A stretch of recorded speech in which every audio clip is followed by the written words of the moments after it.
नमस्कार दोस्तों, आप सभी का हमारे YouTube चैनल ठाकुर सर में हार्दिक स्वागत और अभिनंदन। आज हम लेंस और दर्पण के बचे हुए टॉपिक के अंदर आवर्धनता और दर्पण सूत्र के बारे में चर्चा करेंगे। सबसे पहले प्यारे मित्रों हम देखें कि आवर्धनता और दर्पण सूत्र है क्या। तो दर्पण सूत्र की बात करें तो जितने भी जो क्वेश्चंस होते हैं, सवाल होते हैं, वह इस दर्पण सूत्र या आवर्धनता पर डिपेंड होते हैं। बाकी सवाल को थ्योरेटिकल तो हम वैसे सोल्व कर लेंगे, परंतु हमें इन जो सवाल होते हैं मैथमेटिकली उनको सोल्व करने के लिए सूत्रों का और सूत्रों में मान की धनात्मकता और ऋणात्मकता की जानकारी होना आवश्यक है। तो प्यारे मित्रों, सबसे पहले दर्पण सूत्र की बात करें तो दर्पण का सूत्र 1/f बराबर 1/v प्लस 1/u।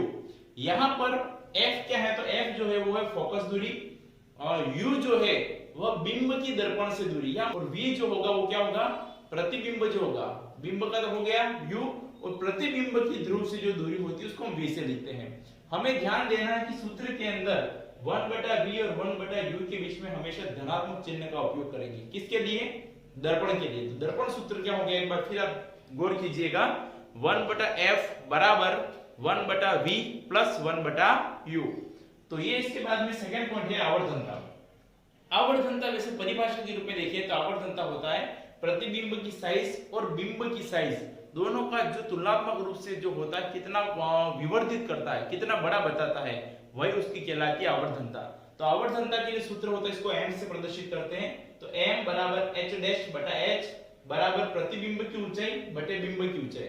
तो यहाँ पर आप ध्यान दीजिएगा, ये h डैश जो होगा, ये h डैश जो है वो प्रतिबिंब की ऊंचाई को प्रदर्शित करता है, और सिंपल जो h लिखा है वो बिंब की ऊंचाई को प्रदर्शित करता है। हमने जितने भी दर्पण के संदर्भ में देखे हैं, जो पॉइंट हमने उत्तल दर्पण हो या अवतल दर्पण हो, उसके अंदर हमने बिंब की स्थिति कहाँ है, तो प्रतिबिंब कहाँ पर बनता है, क्या बड़ा बनेगा, वास्तविक बनेगा या आभासी बनेगा, ये जो चीजें देखी हैं उन सभी का संबंध इससे है।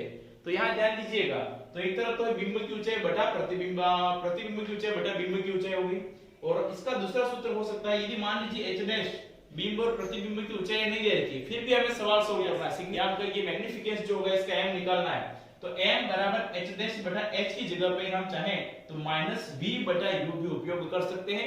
और यहाँ पर भी v का तात्पर्य हो गया प्रतिबिंब की ध्रुव से दूरी, और यहाँ पे u जो है वो बिंब की ध्रुव से दूरी प्रदर्शित करता है। तो इन दोनों को सूत्रों को एक बार देखिए, 1/f बराबर 1/v प्लस 1/u और m बराबर h डैश बटा h बराबर -v बटा u।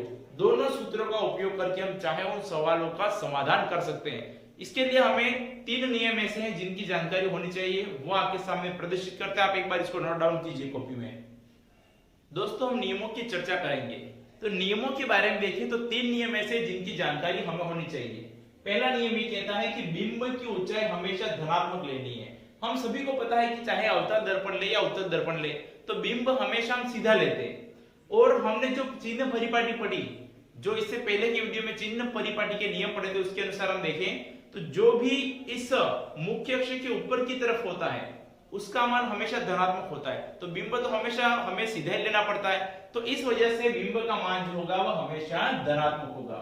दूसरी बात ये कहती है कि मान लीजिए बनने वाला जो प्रतिबिंब है, आभासी प्रतिबिंब है, तो उसके लिए ऊंचाई जो होगी वो धनात्मक होगी, जबकि वास्तविक प्रतिबिंब जो होता है उसकी ऊंचाई ऋणात्मक होगी। इसको मैं आपको स्पष्ट करके बताता हूँ। हमने सभी ने पढ़ा है कि जब बनने वाला प्रतिबिंब कैसा होता है, वास्तविक होता है। तो वास्तविक के साथ में हमने शब्द उपयोग किया था वास्तविक व उल्टा, और आभासी के साथ में हमने जो शब्द उपयोग किया था वह था सीधा। तो आप इसको देख के स्पष्ट समझ गए होंगे कि जो वास्तविक है वो कैसा है, उल्टा है, मतलब मुख्य अक्ष से नीचे की ओर है। और जो उल्टा रहेगा, निश्चित रूप से हम देखें तो जो उल्टा होगा वो कैसा होगा, उल्टा होने वाला जो कहें कि उसका मान हमेशा ऋणात्मक होगा। तो ये लिख लीजिए कि वास्तविक जो प्रतिबिंब है उस वास्तविक प्रतिबिंब के लिए ऊंचाई का मान क्या होगा, ऋणात्मक होगा। क्यों? क्योंकि वास्तविक हमेशा उल्टा होता है, और आभासी जो होगा वो कैसा होगा, सीधा होगा। तो इसको भी हम स्पष्ट देख सकते हैं कि यह आभासी प्रतिबिंब के लिए ऊंचाई का मान क्या होगा, धनात्मक, क्योंकि सीधा है। तो आभासी के लिए सीधा मान मानना ऊंचाई का, और वास्तविक के लिए ऊंचाई का मान नेगेटिव मानेंगे।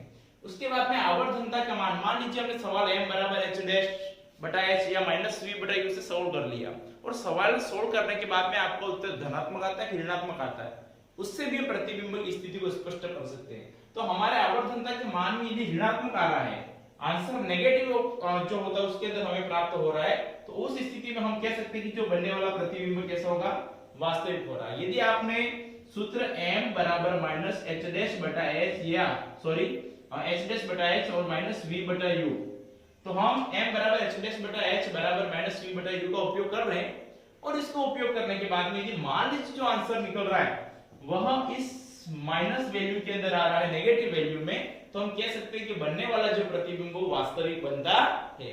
तो हम इस रूल को, इस सूत्र को उपयोग करके हम दो सवालों को सोल्व करेंगे, ताकि हमारे सामने परीक्षा में उससे संबंधित उसके जैसे कैसे भी सवाल आए तो हम आसानी से सोल्व कर सकते हैं। तो आपको ये तीन नियम जो होंगे वो ध्यान में होने चाहिए। एक बार आप इसको भी ध्यान से देख लीजिए। चलो बच्चों, हम चर्चा करते हैं सवाल के बारे में। ये जो सवाल लिखा आपके सामने लगभग 4 लाइन का है और पेपर के अंदर लगभग 3 लाइन में आ जाएगा। आधे बच्चे तो इस सवाल को देखकर ही छोड़ देंगे कि हमें सवाल नहीं करना है, भले 3 नंबर का हो या 4 नंबर का हो, हम सवाल को अटेंड नहीं करेंगे। उनके अंदर ऐसा भय छिपा हुआ है। परंतु जो विद्यार्थी हमारा ठाकुर सर यूट्यूब चैनल से जुड़ा हुआ है वो डरने वालों में से नहीं है। ऐसे सवाल को चुटकियों में सोल्व करेंगे। आइए प्यारे बच्चों, हम देखते हैं किस प्रकार से सवाल का समाधान किया जाए। सवाल कहता है कि किसी ऑटोमोबाइल में पीछे का दृश्य देखने के लिए उपयोग होने वाले उत्तर दर्पण की वक्रता त्रिज्या, वक्रता त्रिज्या का मान है 3 मीटर है। यहाँ पर देखो उत्तर दर्पण दे रखा है, यदि नहीं दिया तो भी हम बता सकते हैं, क्योंकि कौन सा कह रहा है पीछे का दृश्य देखने के लिए। जो गाड़ी के साइड वाले ग्लासेस होते हैं वो हमेशा उत्तर ही होते हैं। सवाल में दिया हो तो ठीक है, नहीं दिया तो भी हम निकाल सकते हैं, क्योंकि हम किससे जुड़े हुए, ठाकुर सर यूट्यूब चैनल से। बहुत बढ़िया। देखिए दोस्तों, तो उत्तर दर्पण की यहाँ पे उत्तर दर्पण दे रखा है, उसकी वक्रता त्रिज्या का मान कितना है, 3 मीटर। तो वक्रता त्रिज्या को मान से लिखते हैं, r की वैल्यू हो गई 3.00 मीटर। परंतु हम सवाल सॉल्व करेंगे उसमें हमें फोकस दूरी निकालनी पड़ेगी। पहले एक बार देख लेते आगे। यदि एक बस इस दर्पण से 5 मीटर की दूरी पर स्थित है तो बस एक प्रकार से बिंब हो गया। तो बिंब की दूरी दे रखी है, तो बिंब की दूरी को हम लिखते हैं u से, और हमेशा बिंब की दूरी को तो माइनस ही मानेंगे। यह हमने चिन्ह परिपाटी में इससे पहले वीडियो में देख लिया है कि चिन्ह परिपाटी के अनुसार क्या होता है। तो u की वैल्यू माइनस में होगी, हो गया माइनस 5.0 मीटर हो गया। ठीक है, तो प्रतिबिंब की स्थिति ज्ञात करनी है, अर्थात हमें v का मान ज्ञात करना है। चलो बढ़िया है। उसकी प्रकृति और साइज भी पूछा है, अर्थात हम कह सकते हैं कि आवर्धनता m का भी मान ज्ञात करना है। यहाँ पर v भी ज्ञात करना है, m भी ज्ञात करना है। तो हमने अभी दो सूत्र देखे, कौन कौन से, दर्पण सूत्र और आवर्धनता। दर्पण का सूत्र क्या कहता है, तो दर्पण का सूत्र कहता है 1/f बराबर 1/v प्लस 1/u। अब जो मान हमारे सामने दे रखे r की वैल्यू, यहाँ पर हमें तो f चाहिए, तो f है फोकस दूरी और ये वक्रता त्रिज्या। तो वक्रता त्रिज्या का आधा करेंगे तो फोकस दूरी आ जाएगी। बहुत बढ़िया। तो हम कह सकते हैं कि r/2 बराबर f। तो f बराबर 3/2 बराबर हो गया 1.5। ये वैल्यूएशन आ गई, 1.5 वैल्यूएशन। ठीक है, और यहाँ पे हमने जो वक्रता त्रिज्या का r का मान हो गया वो धनात्मक लिए, क्योंकि ये उत्तल दर्पण है। चलो सवाल के अंदर जो भी हमारे मान है वो रखते हैं हम। 1/f बराबर 1/v प्लस 1/u। हमें निकालना क्या है, इसमें v निकालना है। तो जिसको निकालना है उसको अकेला छोड़कर बाकी को पक्षांतर कर लेंगे। तो पक्षांतर करने पर क्या होता है, तो 1/v एक तरफ कर दें और इसको इस तरफ ले आएंगे u वाले पोर्शन को, तो 1/f माइनस 1/u। ये सूत्र तैयार हो गया। ज्यादा दिक्कत की बात नहीं है, इसको अकेला रख दो।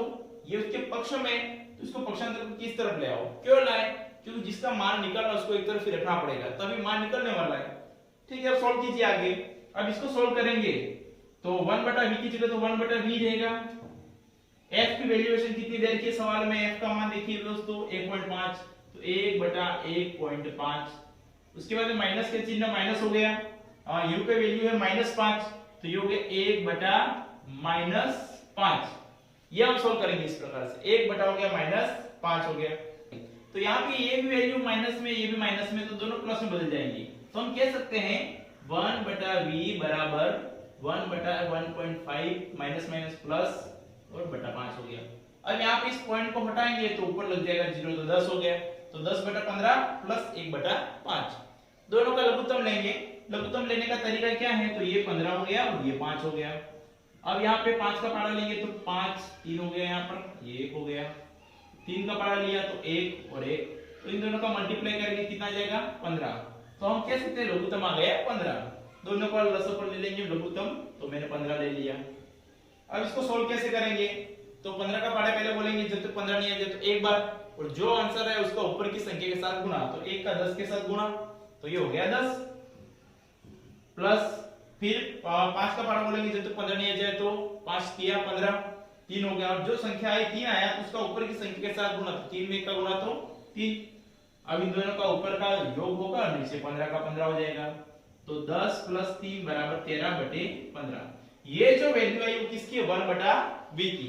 तो हमने देखा तो 1/v बराबर 13/15। तो हम देखें v की वैल्यू क्या हो जाएगी 15/13। यदि हमें v का मान निकालना है तो v को हम कहां लाएंगे ऊपर, तो ये 15 भी ऊपर चला जाएगा और 13 नीचे हो जाएगा, उल्टा सीधा हो जाएगा, क्योंकि यहाँ पे इसको उल्टा करेंगे तो वो भी उल्टा हो जाएगा। अब यहाँ पे 15 में 13 का हम भाग देंगे, तो इसको मेरे ख्याल से सोल्व करेंगे तो लगभग 13 कम 13 तो 1.15 ये वैल्यूएशन आएगी मीटर।